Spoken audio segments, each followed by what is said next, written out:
ఎన్నికల ప్రచారంలో భాగంగా ఎన్డీఏ అరకు పార్లమెంట్ ఉమ్మడి అభ్యర్థిని కొత్తపల్లి గీత పాలకొండ నియోజకవర్గం సీతంపేట డివిజన్లో విస్తృత పర్యటనలు చేస్తున్నారు. మారుమూల గ్రామాలైన శిలగాం, మల్లి, కుసుమి గ్రామాలలో పలువురు ఓటర్లను కలిశారు. ఈ సందర్భంగా కొడిసా పంచాయతీ జమ్మడగూడ గ్రామంలో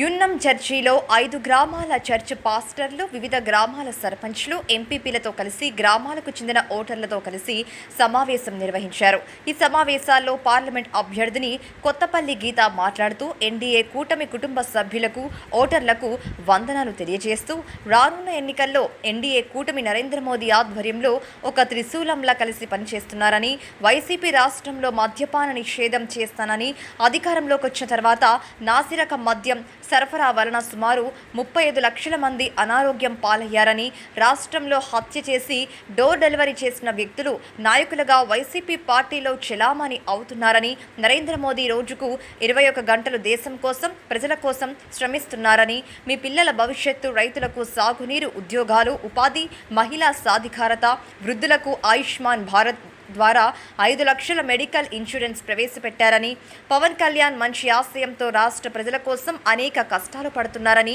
కూటమి గెలుపు కోసం మనల్ని ఓటు వేయమని అభ్యర్థిస్తున్నారని, రాష్ట్రంలో అనేక మంది మహిళలు కనిపించడం లేదని, గిరిజన యువతను కొంతమంది కావాలని ఉపాధి పేరుతో వెళ్లి గంజాయి కేసుల్లో ఇరుక్కొని జైళ్లలో అనేక మంది యువత మగ్గుతున్నారని అన్నారు. గిరిజనులకు న్యాయం జరగాలంటే ఎన్డీఏ బలపరిచిన పార్లమెంట్ ఉమ్మడి అభ్యర్థిని కొత్తపల్లి గీతాను, అసెంబ్లీ అభ్యర్థి నిమ్మక జయచంద్రను గెలిపించాలని పలువురు ఓటర్లను అభ్యర్థన చేశారు.